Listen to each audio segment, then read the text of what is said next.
They didn't come from the dealership.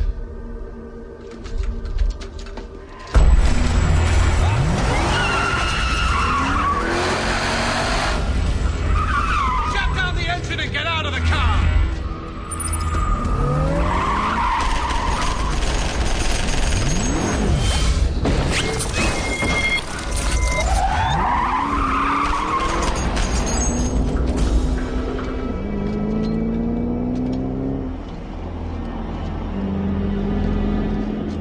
Go after it? Go after what? Whoever was driving that car knows we were here. Might have seen our faces. If we're lucky, we have 24 hours before the police and FBI are all over us. So our job is to deliver Prometheus. And now the girl. And that's exactly what we're gonna do.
It's been 5 years, and the GeekCast Radio Network would like to give back to you. How, you may ask? Well, first of all, we're coming up with a brand new website to be launched June 1st, 2014. In addition to that, there'll be many new features for interactive abilities. So how do you enter into this magical celebration? Well, GeekCast Radio has a contest where you can win some awesome prizes, ranging from comics, Blu-rays, DVDs, trade paperbacks, and comics, and more. How do you enter? Write in your favorite stories of how the GeekCast Radio Network has affected you in the last 5 years, and how it's unleashed the geek in you. You can also enter by writing reviews on our shows on iTunes. For more information, visit www.geekcastradio.com and click on the banner. So until next time, unleash the geek in you. We figured you'd say that. Kid, play that video of Billy leaving the casino. I'm afraid I cannot. They have been password protected.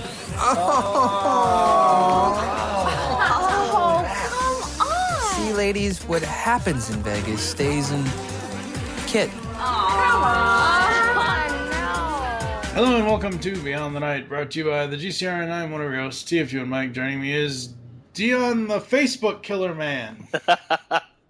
It's not my fault, folks. It's called Facebook is being stupid with their mobile crap, and they need to fix it, plain and simple. If they stop changing it... Okay, yeah, there's my rant. No, really, Yes. Seriously, it's like... And I've had fully sighted people tell me this. It's like 1 minute you get used to their layout on Facebook, and it doesn't matter, if you're visually impaired or not. You get used to their layout, and then they change it again, and then something breaks, and then they get lots of complaints, and it's like, okay, we'll fix it back to the way it was. So, yeah. Yep. All right, we are here to recap Knight Rider 2008 here on Beyond the Night. So get ready for attack mode, and we will be taking you beyond the night after this.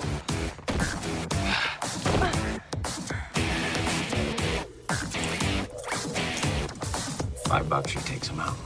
Not if she sleeps with him first. Wow, this should be rated X. Is this a sparring match or a mating ritual? Both. I'm afraid I don't understand the dynamics of the male-female relationship. And you probably never will, Kit. Come on, he wants to learn. We should teach him. See, the so-called sparring session is how they say, let's play a little how's your father without actually having to say it. Why not simply ask for sex? It's a reeks of desperation. And he should know. I did detect a rise in hormone levels when Michael and Sarah started hitting one another. Now you're starting to get it. Not bad. Maybe if you put a little more oomph into it. Like that? Is this another example of an indirect request for intimacy? She's straddling him. I'd say that's pretty direct. Mr. Torres is approaching. Kids, come on.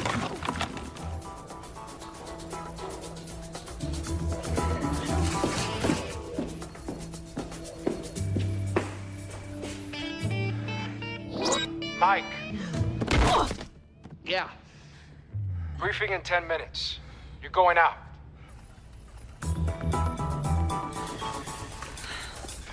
I need a shower. Me too. Me too. Me too. Billy, your hormone levels elevated with Zoe's when you hit on top of each other. Does that mean that you also want to play How's Your Father? No. This is all very perplexing.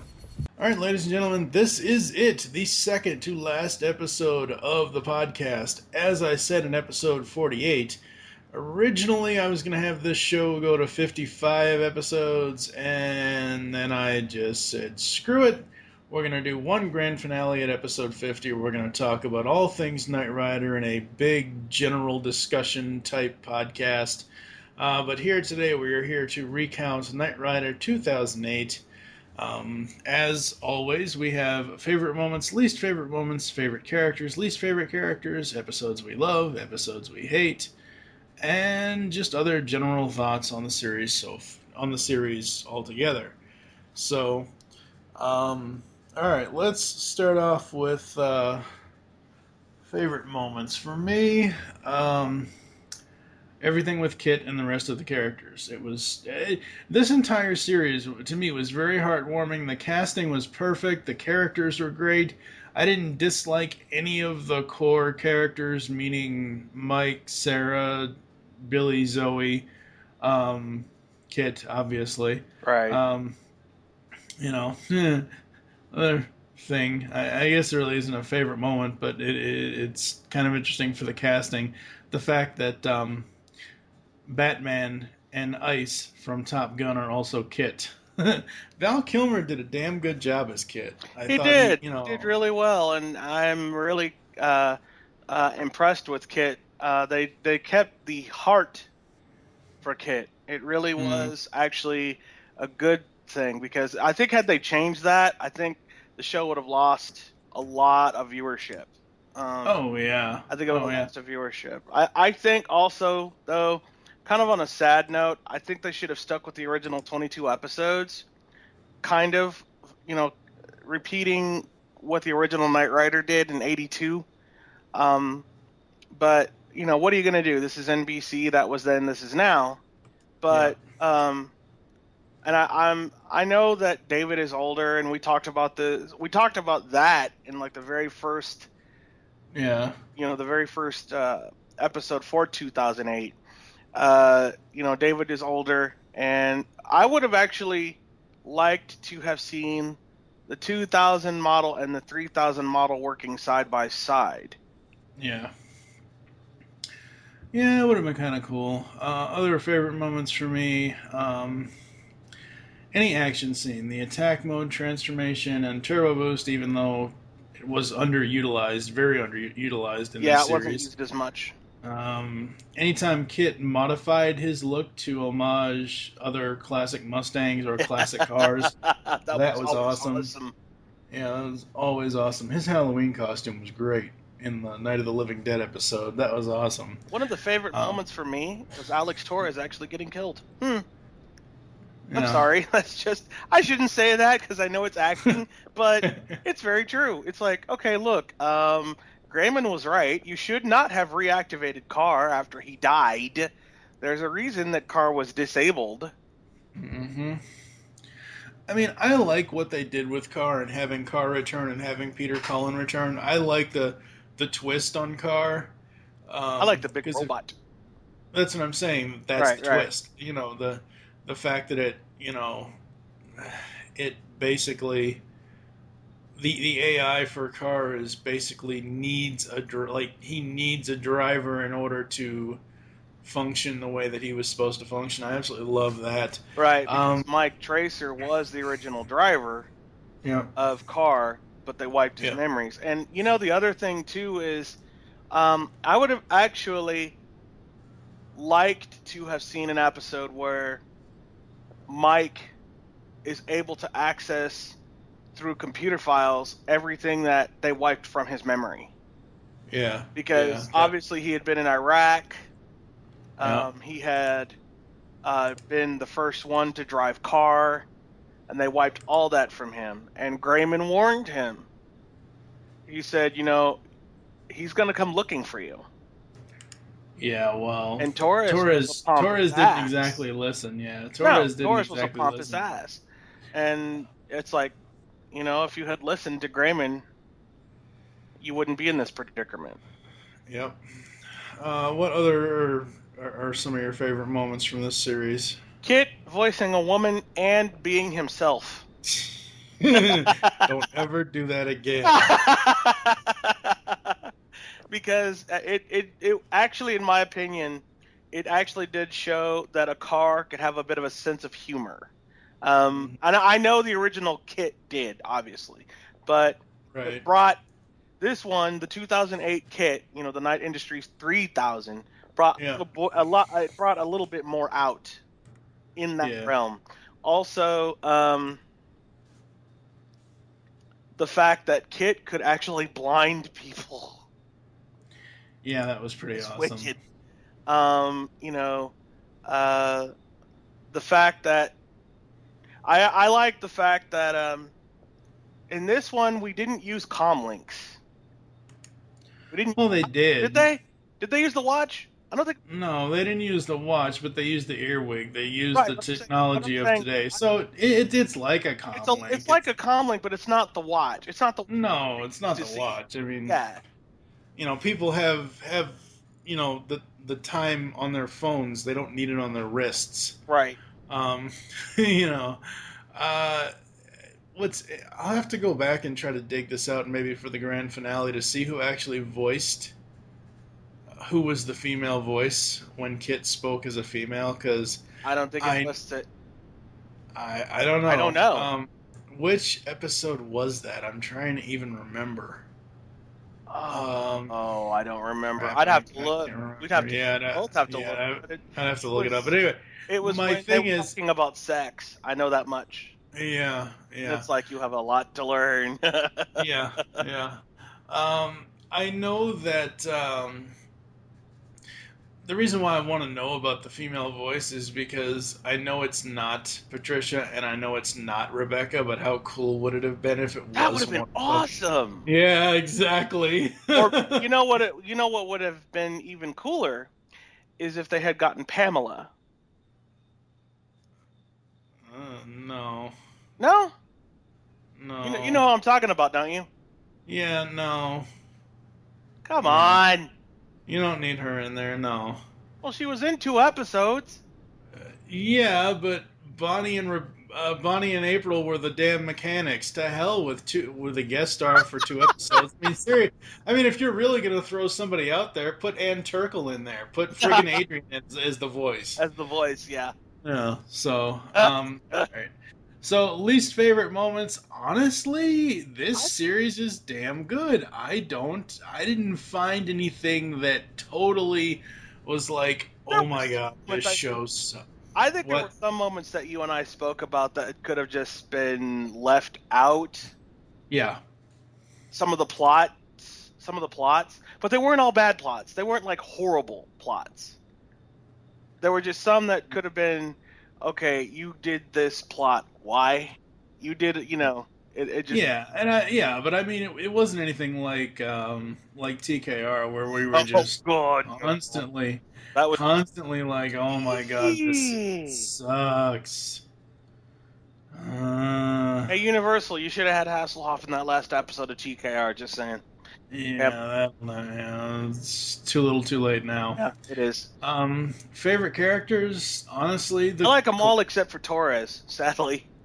Yeah, I'm right there with you. I wrote down the core cast: Mike, Sarah, Charles, Billy, and Zoe. I could not stand Torres because Torres was this pompous ass who thought he knew everything inside and out about Flag. Yeah. No, it wasn't Flag then, was it? Or was it? Well, it was night research. Yeah, night research. So it was night research when he was there, and then when he died, it became they returned the Flag. I liked Carrie even before. I loved Carrie even up till the fact that she had to retire. Yeah, I did like that. Even though... And this series gets massive points for having fucking Shaft as her father.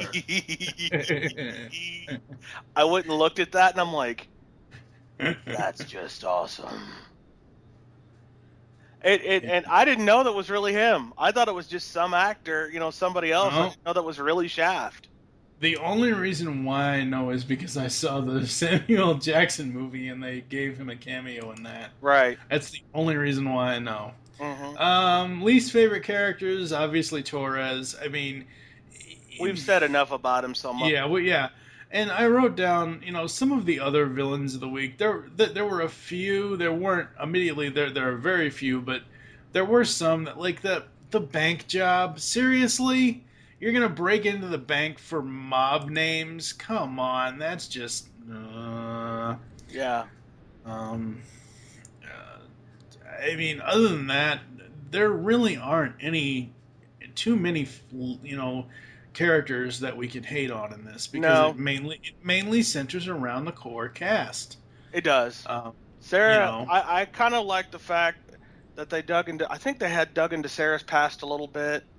They had dug into Charles Grayman's past a bit. They dug into Mike's past a bit. Well, more than once. They dug into Mike's past more than once. Yeah, I mean that was the whole crux of the series. There is one note that I wrote down, and I said in the note, I think Hasselhoff should have appeared in more than just Prometheus. Yeah. Because I know, I guess during this filming, they could only get him for that one, but everybody was wanting him back in the show. He was the one that made it, and I guess it had to do with some scheduling conflicts. And it was the same for William Daniels. He would have been on board from what I heard or read, had other scheduling conflicts not been, troubling him. So. Yeah.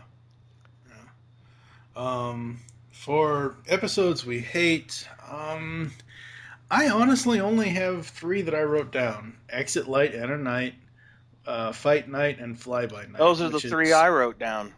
Those are the 3 of the final 5 after Night to King's Pawn. Mm-hmm. Yeah. See, here's the problem with this series. It's not the series' fault. It didn't get a chance to breathe. NBC, and it's not Gary's fault either. Gary Scott Johnson's fault. No, it's not his fault. No. It's the executives at NBC, and it's the executives at television networks in general right now, and even back then. Unless something takes off and has massive ratings and makes them massive amounts of money back, they will shit can it immediately. Well, it's just like Knight Rider 2000. They said, "Oh, it's great ratings. This is good, but we're not going to pick it up," because they were talking about, for Knight Rider 2000, they were talking about doing an actual series. They were from the movie. Yeah, I don't think that would have worked. Yeah, but for this series here, I agree with you. They did not give it a chance to really breathe and expand to what it would have become. I think it would have been an awesome series. Yeah, because see, here's the thing. You got to look at it this way, and I think I told you this. I'm going to told you this off air. You might have, but what's up? You have to look at this series as not necessarily a copy of the original, but a direct homage to the original casting. You have Michael Knight Jr. You have Tracer as the Michael Knight character. You have Sarah, who I would say She's more kind of the Bonnie. Bonnie Jr. Well, she's more Bonnie than April because Right. she has more of the technical. I would say Zoe's a close April. Billy Not quite. well, Zoe is a close April. I mean, she's not, she's a lot smarter than April was as far as character goes, but I'm trying to make all these things fit, damn it. Just wait. Billy, apparently white men can't jump. I would say that he's the. I would say Billy is what would happen if RC3 was a nerd. Yeah. Seriously, because Billy doesn't have the muscle like RC did, but I'm trying to make all this work. So obviously we got Michael Knight, we got Sarah as Bonnie, we got Zoe as April, we got Billy as a nerd version of RC3. I consider Billy kind of a class clown, if you will, because there were times there were times that RC. Yeah, but how many times did Mike take Billy out into the field? Not a lot. Michael Knight took RC3 out into the field at least 3 or 4 or 5 different times. RC3 was the Street Avenger. Billy ain't no damn Street Avenger. That's how they met. He's the Internet Revenger. Here's the thing. Mike is obviously Michael Knight. Sarah is Bonnie. Zoe is somewhat of an April. Billy is somewhat of an a nerd version of RC3. And then Charles. I would consider Charles as a Devin. That was what I was gonna say, and Charles is Devin, right? So it's what the show really did well was they went and said, "Hey, look, we're reinventing your childhood for the audiences of today. Yes, you can still have your childhood back in the '80s with the Trans Am and with that original cast." Right. But here's something bright, shiny, and new for, if you ever had any kids or, you know what I mean? People that, grew up on, like us that grew up on the original, that we could pass this one on to our kids, even though we would also pass on the original to our kids as well. So right. They could look at it from both perspectives and both sides. Yeah, exactly. And they could say, okay, well, I like this series. I like all 4 seasons of this series, of the original. But then they could go and look at 2008 and say, well, this is even cooler because they still kept up with the original premise of Knight Rider. Yep. And don't care what anybody says, that theme song is bad. I really, when I first heard the theme, I actually was expecting Stu Phillips to get involved. Here we go with the Phillips. No, just Phillips. Just Phillips. Just Phillips, because Phillips obviously wrote with Glenn the original theme song. Right. I was thinking that they would have asked Stu Phillips to kind of come back and do something of a modification to the original 80s theme. But they didn't. And when I first heard the theme song, I'm like, okay, yeah, this is cool. But then you had that rock kind of premise to it. And then when you explained it to me, when I told you, I think it was off air as well as on air, when I said I didn't like it. And then you were like, wait, just, here's how this works. And then when I started looking at it, and I went back and listened to it, and I'm like, yeah, this makes absolute perfect sense. Okay, I told you so. Well, because I didn't think it would work, because when we heard Knight Rider originally, it was just kind of a sci-fi theme, which this is too, but it's updated. It was updated, and I wasn't sure if I would like the newer version of the theme. That was my thing. Yeah, well, see, here's the thing, okay? Ever since Phillips and Larson made the original, there have been tons of people, tons of artists that have put it into their own damn songs and tried to tried to make it cool again, etc., etc., etc. The 2008 theme takes the original beat for the first, I think it's 5 or 6 seconds, or however long it is. 10. 10 seconds. Yeah, it takes the original beat and gives you what you know, or what you remember, and then it basically puts a boot in your ass and says, hey, it's time to rock out, let's go. This is something new. This is what you love, and now here's the new part. And it's... I don't think, because I'm not a fan of rap music, I don't think I would have liked a Knight Rider 2008 theme if it was a total rap song. But that it basically homages the original theme and then takes it on its own, with the guitars and everything else, making a rock theme version out of it is absolutely brilliant. And it fit the series because if you listen to the theme and then look at what the hell happens in this series as far as the action, oh yeah. Right. That was the best choice they could have made. Well, I know you're not a fan of rap music, but I do know that 2 rap artists actually took the song, the original 80s tune, and they put it in as samples. And I thought that was kind of cool, but this theme here, like you said, they take the original. It's like, all right, this theme, you recognize the tune, now let's do this. Wham! Let's hit you hard with something you've never heard before, and still keep it original. But let's add a little flavor to it. And like I said, I did not think I'd like it. When I first started it, I'm like, I'm not impressed. I don't know what Stu Phillips did or whoever wrote it, but I'm not impressed. But then when I go back and listen to it, I'm like, okay, this is growing on me. I can dig this. This makes perfect sense because it's a new generation. It's a new generation for people who may have never even heard of Knight Rider. Yeah, exactly. And that's been my whole point all along, not just to you, but to the listeners and everybody else. Mm-hmm. Like I said a second ago, you can still have your childhood, you can still have your Knight Rider, but at least be open-minded to a series that basically takes advantage of all the... Even in 2008, when this series was being made, all the technology they were using in that is still relevant right now, yes, it 6 is. years later. I mean... we've got touchscreen everything. We've got voice print analysis everything.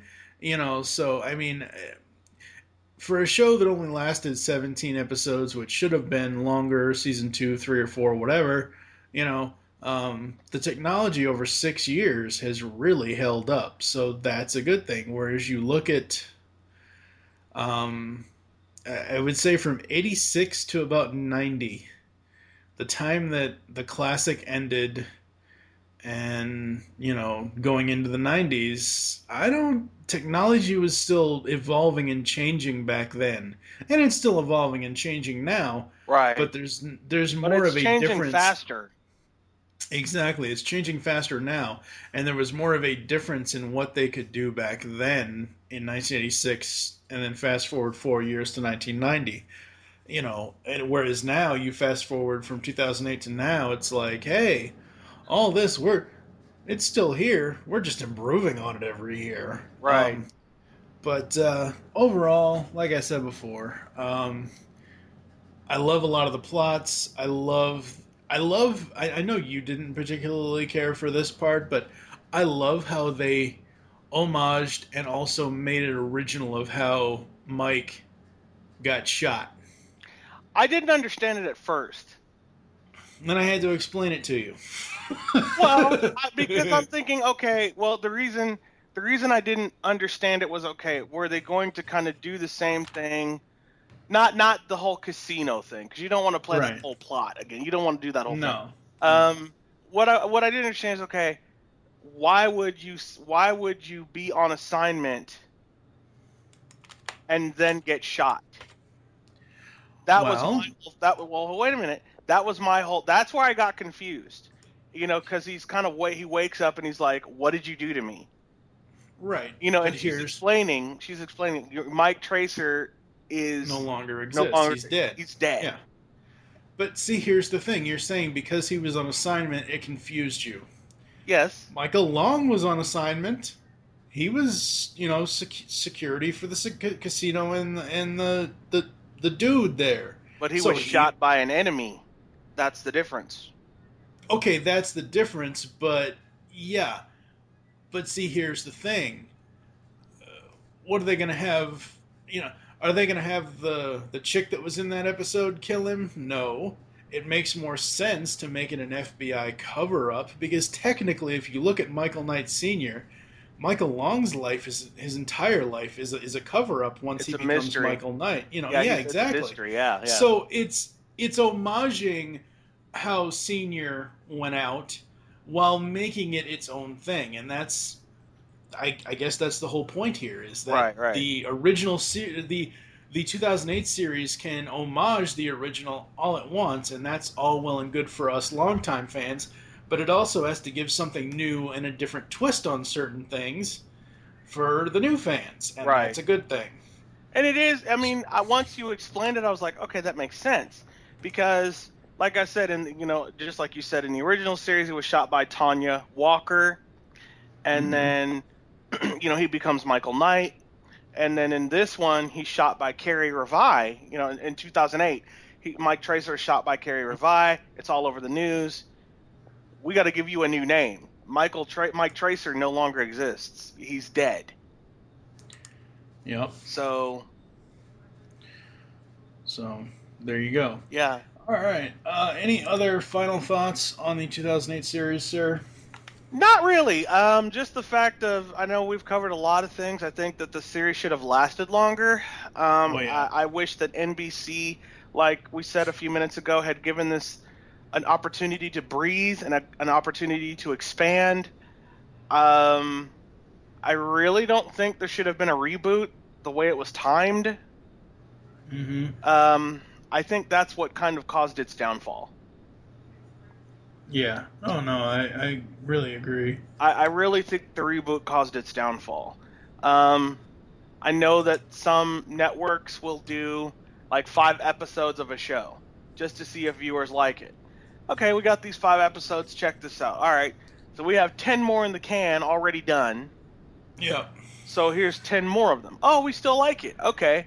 So we turn this into the rest of the season. So here's season 1.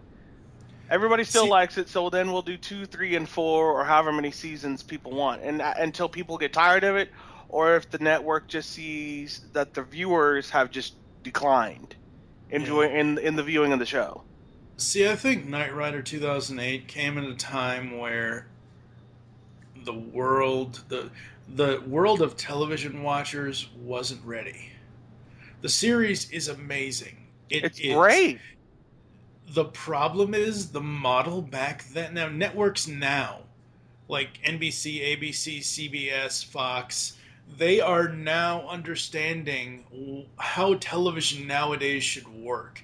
Take cable channels like AMC with Breaking Bad, or what's another one? TNT? TNT with Rizzoli and Isles, or Dallas, or USA with White Collar. Right. All the cable networks run on this 5 to 10 episodes season run or mid-season run, and they break it up summer, winter, fall, spring, whatever. So you have the first half of the season in one fell swoop, first 5 episodes, and then you come back later in that same year and do the remainder of that season's episodes then. Knight Rider 2008 came at a time where that model wasn't quite fully accepted or adopted. No, it wasn't. No. I really think, not necessarily saying they could bring this show back now, but if they were to go back to the well and put this, even if they put it back on NBC, I mean, I know Universal has the rights to the franchise, etc., etc., etc. If they put it on NBC and they did it in the business model of, season 2 starts here, first 5 episodes run from June 1st to July 7th. I'm just pulling dates out of my butt here. I'm just giving examples, and then the next 5 episodes air November 1st to December 2nd, or something of that effect.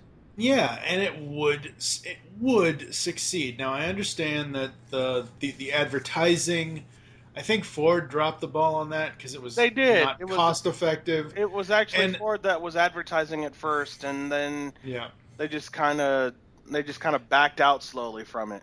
Yeah, and so Ford kind of dropped that, and then NBC, because they weren't getting the numbers that they wanted, the number of episodes fluctuated and everything else, and it wasn't a good time. As much as I love the series and it's amazing, if it had waited a year or two for it to come out, or hell, instead of it being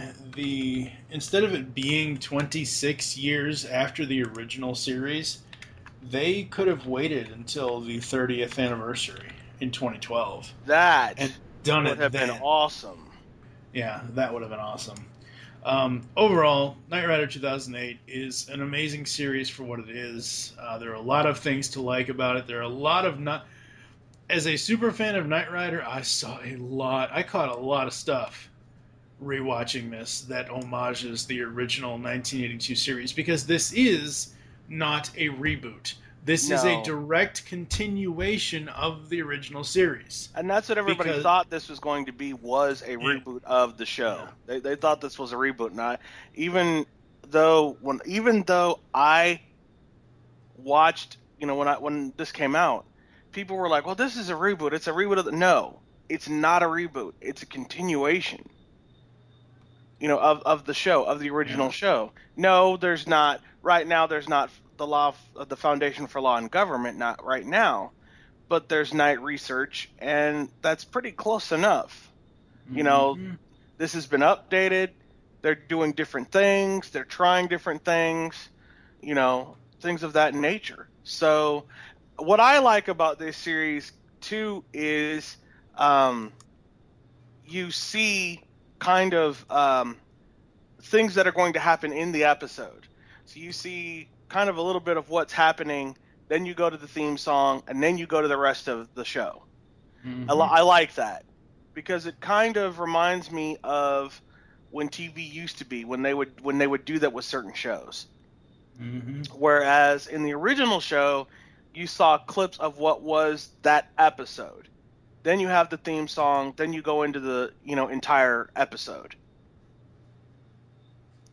Yep, absolutely. So, honestly, I don't think there's too much more to say.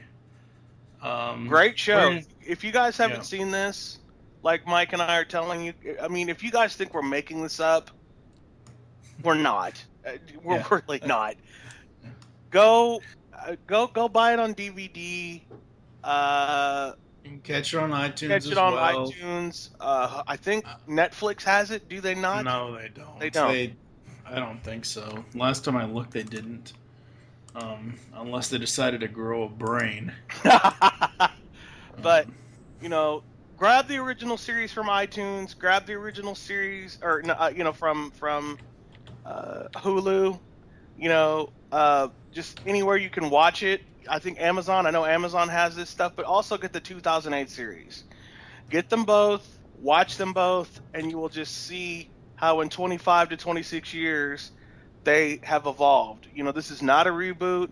And what I think, a photo of Justin Bruning, he did the thumbs up kind of like David Hasselhoff did in one of the photos with Kit.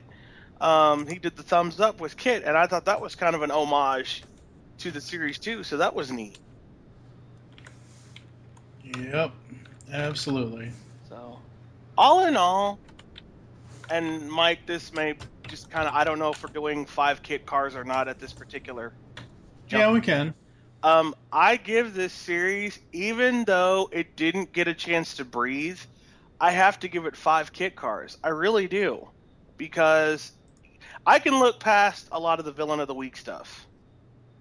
Because that's small. But see, that's the thing. Here there wasn't much of it, though. That's the thing. Right, but I can look past that because it was very small and it wasn't repetitious. Mm-hmm. It wasn't repetitive. I kind of like the, like you said, Mike as, Mike Knight Jr. Yeah. You've got Dr. Grayman as kind of a Devin. Yep. You've got Billy. Zoe is April. Billy is a geeky RC, and Sarah is Bonnie. Yeah. So I like that. I love that. They kind of kept. It's a family knit group, kind of like they did in the original series. I love that. It's a family knit group. They did a very good job with this. I hope.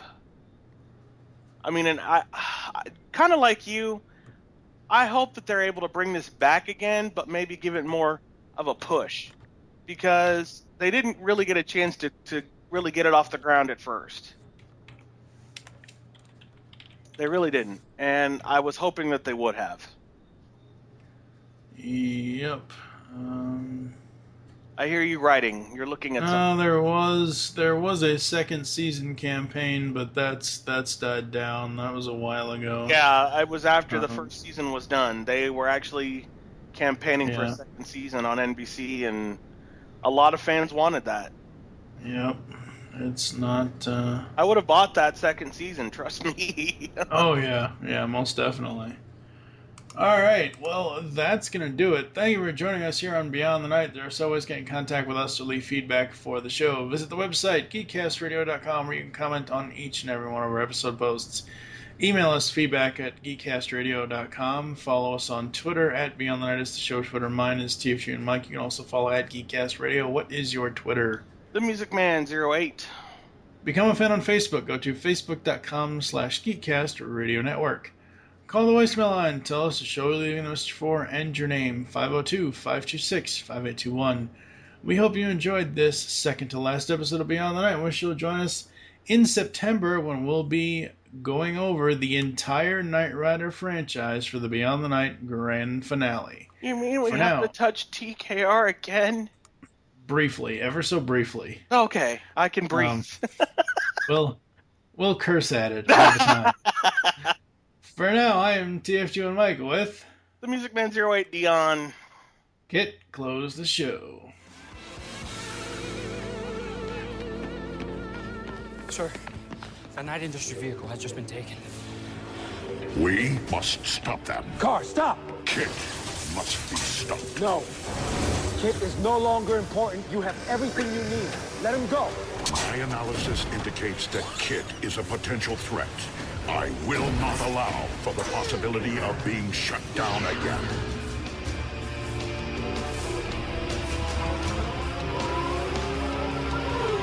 I'm giving you a direct order.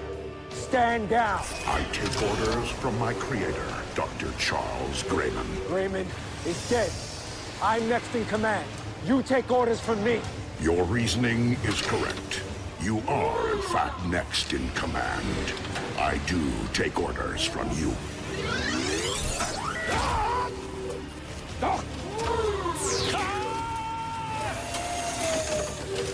Now, we are one, and I give the orders.